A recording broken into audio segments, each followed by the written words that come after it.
Muy bienvenidos, hermanos, a este su programa Compartiendo la Palabra. Soy con ustedes Rosa María Henry, aquí como de costumbre cada semana para compartir las bellas y santas escrituras de nuestra liturgia.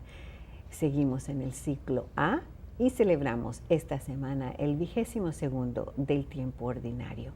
Y para ayudarme con las reflexiones y lecturas de este domingo, este fin de semana, están conmigo mis fieles compañeros. Emma Flores ha regresado de estar malita, pero ya te sientes bien, ¿verdad? Gracias a Dios que sí. Fue una cosa pasajera, pero tú sabes, cuando no se siente bien uno ese día, pues de grabar no se puede.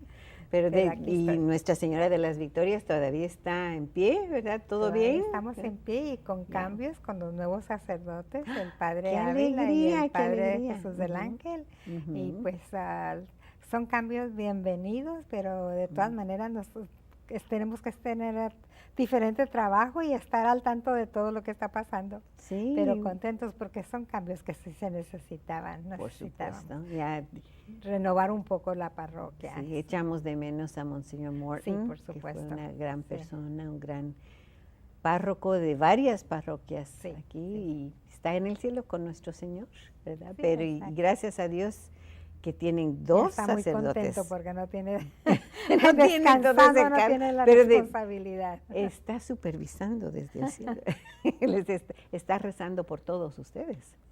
Segura que sí. Y también el padre Dan Avila es el administrador, ¿verdad? De la parroquia. Sí, correcto. Y el padre Jesús del Ángel. Yo siempre le digo padre Chuy. Él está ayudando también, pero sigue en el tribunal. También. Como juez del tribunal, así que tienen mucha ayuda. Es vicario parroquial. Vicario parroquial. Ya no se llaman asistentes, ¿verdad? Hace mucho tiempo que ya no les llaman asistentes. Bueno, me alegro para todos ustedes. Y padre José Luis del Parlier de Nuestra Señora. Estamos motivados, contentos y con ganas, entusiasmados y todo aquello. Porque son ya, gracias a Dios, ya hablaba Emma de cambios. Los cambios son necesarios en la... Es la vida. Es la vida, exactamente. Uno como sacerdote también llega, dicen por ahí, como pollo a corral no ajeno, a ver qué pasó, a ver cómo está.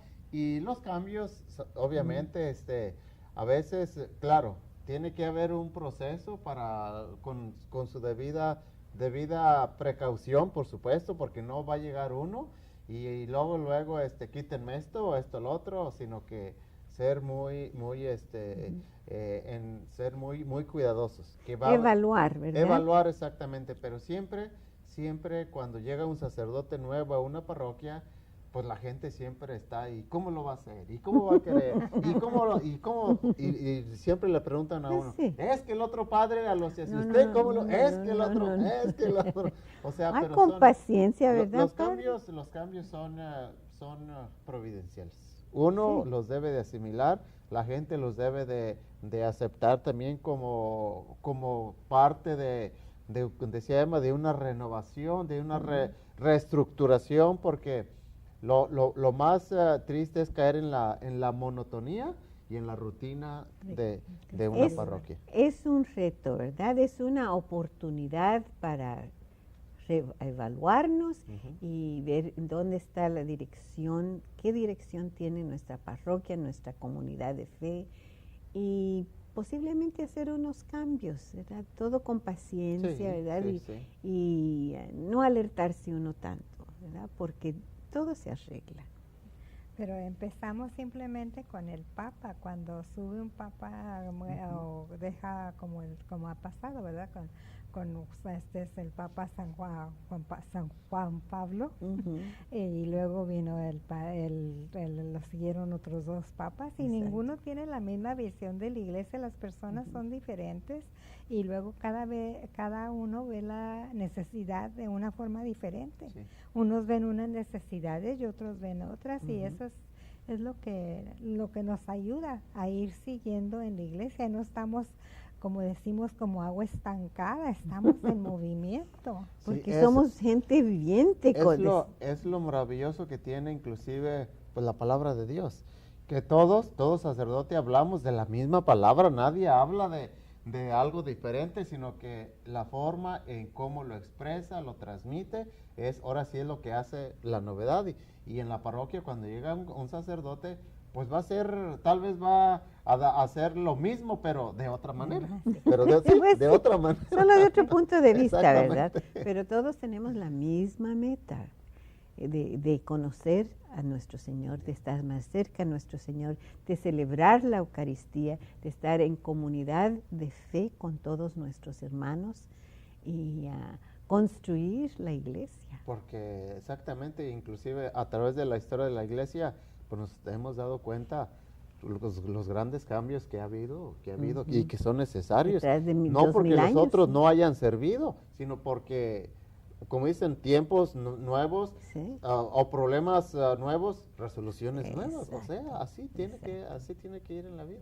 No, ni tampoco las personas que antes estaban en un ministerio, ay, es que ya no me dejaron. Mira, no te lo quitaron no porque no eras eficiente o no estabas dando resultados, sino simplemente porque ya era necesario un cambio, tal vez te movieron de puesto, te movieron de responsabilidad, y ahí está la novedad. Ahí está la novedad. Y hay aceptación, ¿verdad? Y con oración. Sí. Bueno, vamos a empezar con la primera lectura de este 22º domingo. Estamos a fines de agosto y es la lectura del libro del profeta Jeremías, capítulo 20, versículos del 7 al 9. Me sedujiste, Señor, y me dejé seducir. Fuiste más fuerte que yo y me venciste. He sido el hazmerreír de todos, día tras día se burlan de mí. Desde que comencé a hablar, he tenido que anunciar a gritos violencia y destrucción por anunciar la palabra del Señor. Me he convertido en objeto de oprobio y de burla todo el día. He llegado a decirme, ya no me acordaré del Señor, ni hablaré más en su nombre. Pero había en mí como un fuego ardiente, encerrado en mis huesos. Yo me esforzaba por contenerlo y no podía. Palabra de Dios. Te alabamos, Señor. Fíjense cómo en esta primera lectura del profeta Jeremías, esta primera lectura es una lectura a manera de oración, de diálogo con nuestro Señor Jesucristo.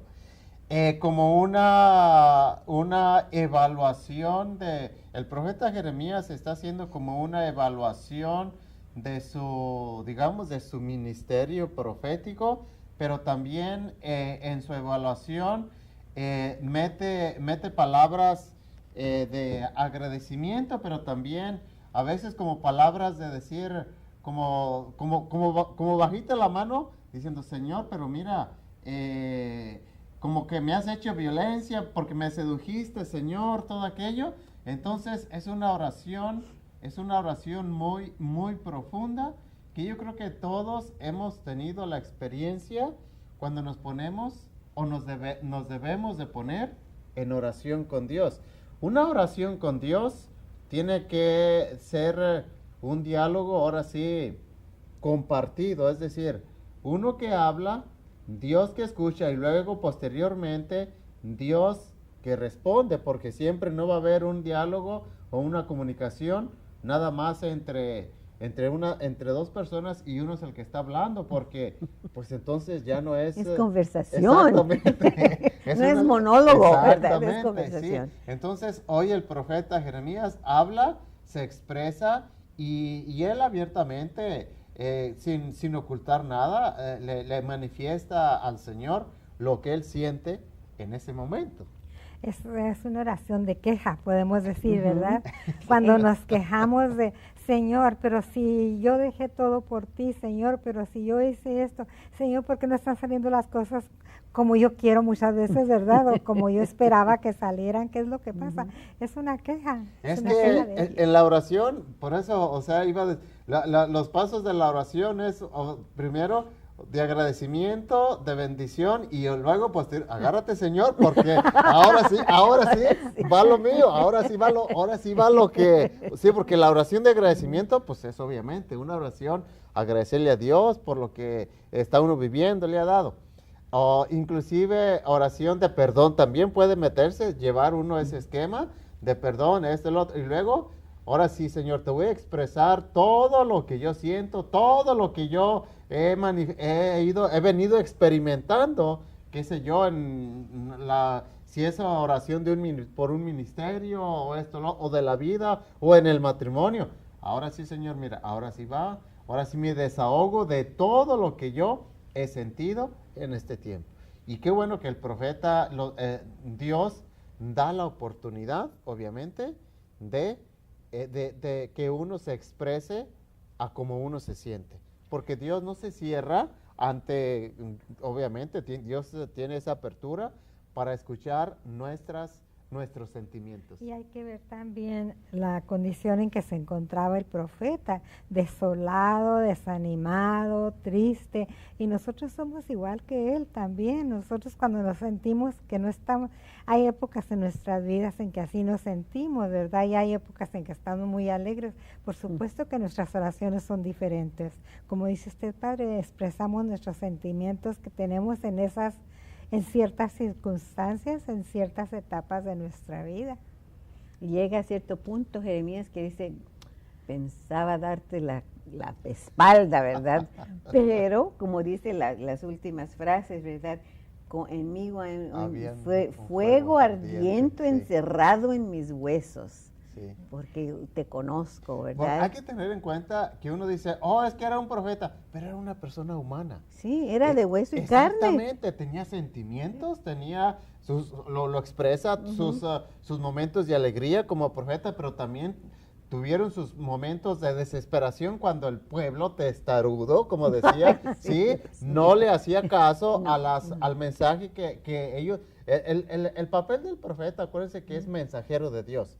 El profeta no decía nada de eso, tenía que siempre, Dios lo utilizó como un mensajero. Es el plan que Dios tiene siempre, de usar el medio. Entonces, el profeta, esa era la función, llevar, y la gente a veces escuchaba, pero a veces no, cerraban sus oídos, y es cuando el profeta sentía que no se le hacía caso, y por eso he sido hasta el hazme reír del pueblo, de todo. ¿Por qué? Porque hay momentos que el pueblo no le hacía caso, la comunidad. No querían hacerle caso, exacto. Querían hacer las suyas.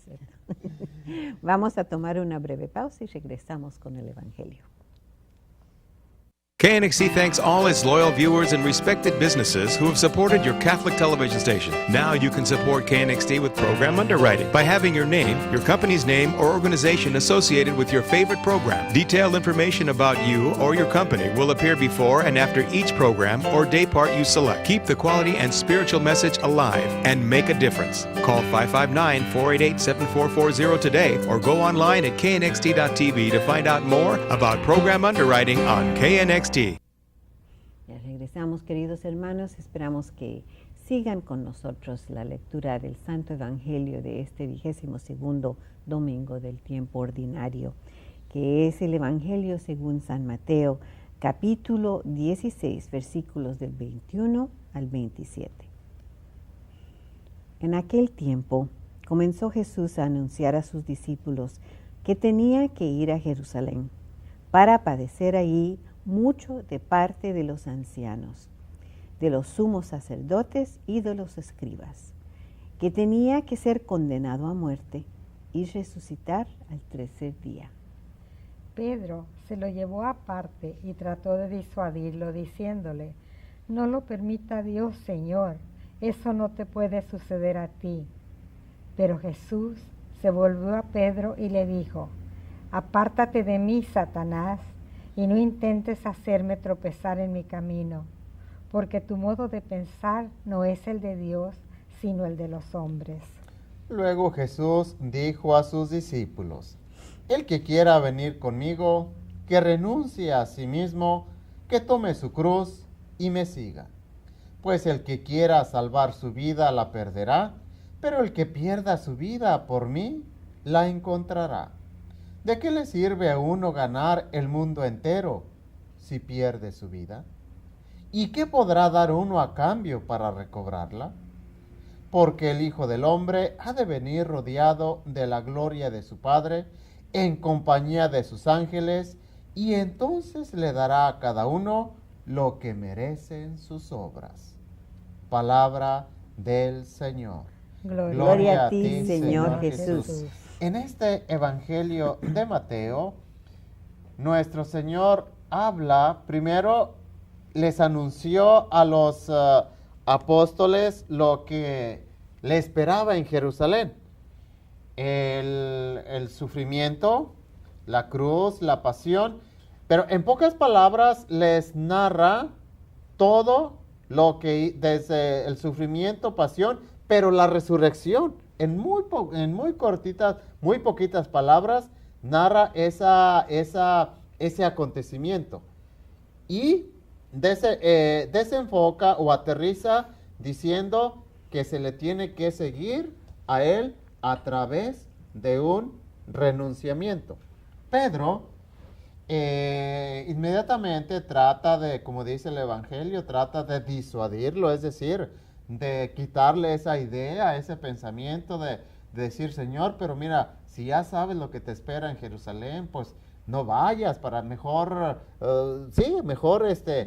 pero hay que tener en cuenta que el sufrimiento, porque obviamente habla de un seguimiento, pero con una renuncia y tomar la cruz. Son dos cosas importantes, que uno, si las analiza humanamente, dice uno, bueno, el Hijo de Dios, el cristiano, tiene que sufrir.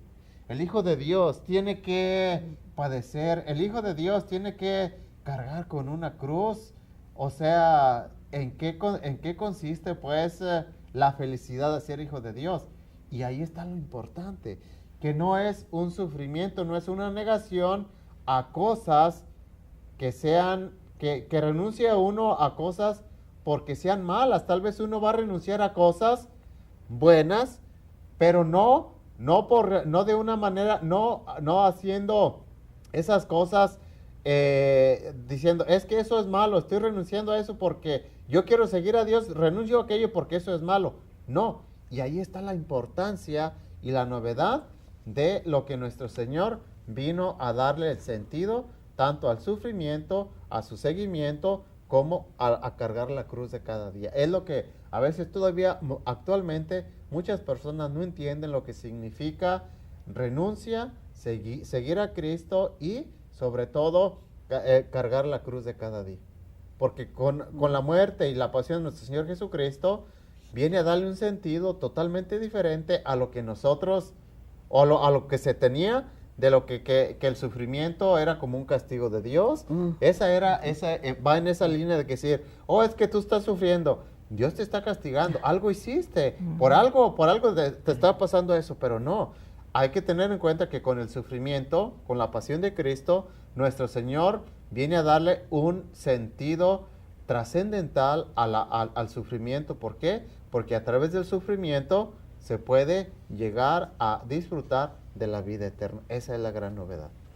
Hay que verlo de otro modo, ¿verdad? Que no porque una cosa es mala, parece mala, es un castigo. Uh-huh. Y luego, Padre, también hay que ver la intención de Pedro. Pedro no lo hace por amor a Jesús, quiere evitarle ese sufrimiento. Y nosotros muchas veces como padres, como jefes de familia, queremos evitarles también sufrimientos a nuestros hijos, a las personas que queremos. Y pues no deberíamos de hacerlo, pues no viene de nosotros el quitar esos sufrimientos, sino viene de Dios. Y muchas veces tanto los queremos que queremos nosotros que no sufra una persona, que no sufra mi hijo que tanto quiero, mi hija que tanto quiero. No se trata de eso, los sufrimientos no vienen de nosotros, ¿verdad? Y cómo los aceptan, ayudarlos, sí, aceptarlos y ayudarlos a vivir lo mejor que se pueda ese sufrimiento, pero no querérselos quitar. Ahora, Cuando dice nuestro Señor, renuncia, el que no me sigue y renuncia a sí mismo y toma su cruz y me sigue, no es digno digamos, no es digno de mí.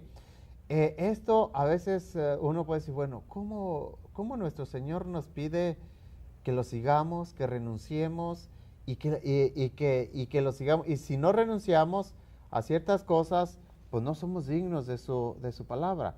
O estamos renunciando a cosas porque son malas. Pongo el ejemplo muy claro y muy a nuestro alcance. Por ejemplo, en mi caso, como sacerdote. Yo como sacerdote renuncié a una vida de un matrimonio, a una familia, a un hogar. Renuncié no porque el matrimonio sea malo. Renuncié porque sentí el llamado de Dios y en este llamado de Dios debo de seguirlo con todo lo que conlleva el ministerio de la vida sacerdotal, que es que en el ministerio de la vida sacerdotal no es pura alegría, hay que entenderlo. A ver, hay momentos bien duros, bien difíciles, y es donde precisamente se hace realidad lo que dice nuestro Señor. El que no renuncia a sí mismo y carga con su cruz de cada día, no es digno de mí. Y por eso yo decía, bueno, ¿cómo uno va a seguir a nuestro Señor y cargar la cruz?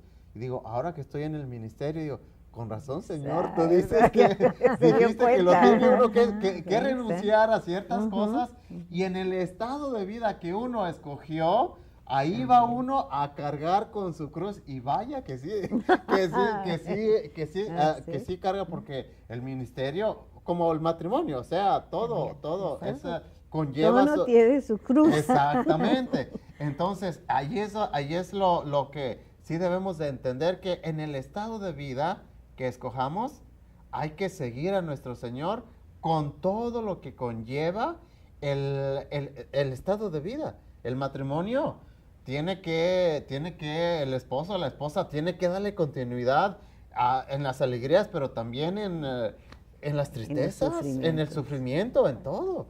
Y es lo importante, que Dios no rechaza a nadie ni en ningún estado de vida. Y lo podemos seguir, tanto el matrimonio, como ustedes, en la vida consagrada, como en mi caso, como en la soltería. Y todos vamos a cargar con la cruz que conlleva el estado de vida que hemos escogido. Es lo importante. Exacto. Y siempre tenemos a nuestro Señor que nos ayuda en cargar esa cruz, pero no echarla al lado y frustrarnos diciendo, ¿por qué me estás castigando, Señor? Yo soy una buena persona, ¿por qué tantos sufrimientos? ¿Por qué se desvían mis hijos? En vez de preocuparse uno por eso, hay que aceptarlo y decir, esta es la cruz que me has dado. Tú me vas a ayudar y tú me vas a enseñar el camino. Ahora, hay que entender también que el sufrimiento no es que nos guste sufrir, que Dios nos quiera o se goce viéndonos sufrir, no, sino que a través del sufrimiento, a través de las cosas que vamos a encontrar en la vida, en nuestro estado de vida, a través de esas cosas son la llave para abrir la puerta hacia la vida eterna. Y Padre, también tiene mucho que ver en el ambiente que vivimos. El ambiente de hoy promueve la felicidad mundana. Instantánea.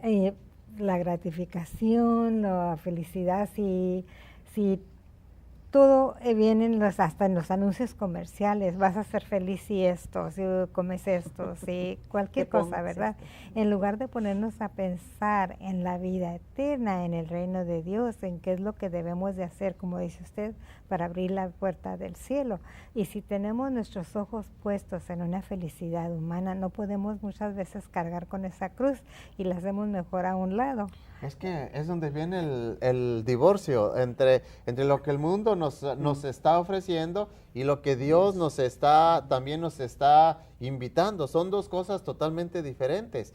Pero lo importante es que Dios no se opone a las cosas del mundo, porque uno puede ser obviamente, es la finalidad de nuestro estado de vida. En esta vida, tiene uno que ser feliz. Ustedes, como en su matrimonio. Yo en mi ministerio tengo que ser feliz. El soltero en su soltería tiene que ser feliz. Pero esa felicidad es una felicidad que tiene una trascendencia. Como también el sufrimiento, es lo importante, que tiene una trascendencia. La diferencia que la alegría que ofrece el mundo es una alegría temporal, una alegría pasajera, una alegría superflua, nada más de 1 o 2 minutos y se acabó aquello. La alegría que Dios nos garantiza es una alegría que, vamos, no la puede superar, ni tampoco nos la puede dar el mundo. ¿Por qué? Porque las cosas que el mundo nos ofrece son cosas muy pasajeras, decía, exacto. vanas, que uno ahorita, y desgraciadamente a veces mucha de la gente se ha dejado guiar por las cosas del mundo, y así encontramos que en un momento la persona está triste, al minuto ya cambió de sentimiento fácilmente. ¿Por qué? Porque no tiene esa base fundamental de asimilar un acontecimiento otro, y así en la vida, porque en la vida vamos a encontrar de todo. No va a ser ni pura alegría, tampoco no va a ser pura tristeza, obviamente, sino que vamos a encontrar de todo, pues, en nuestro estado de vida, y es lo importante. Y estar listos para lo que se nos presenta, ¿verdad? Si es un buen momento o un mal momento. Yeah. Y eso nos ayuda en nuestra fe. Y recordarnos que Dios está con nosotros en todos los momentos de nuestra vida. Claro, porque si nosotros solos fuéramos cargando con las Imposible. alegrías, no ocupamos la ayuda de Dios. Pero para los momentos tristes, y Dios no nos abandona en ningún momento. Jamás. Especialmente en los momentos de tristeza, de dolor, de sufrimiento, que es cuando va más cerca de con nosotros. Así. Sí. Siempre está con nosotros nuestro Señor. Padre, ya se nos fue el tiempo. Vamos a darle la bendición, y la bendición de Dios Todopoderoso, Padre, Hijo y Espíritu Santo, permanezca para siempre con ustedes, y recuerden en el estado de vida que Dios los ha llamado, ser felices y buscar la vida eterna. Y Dios los bendiga. Los esperamos la próxima semana.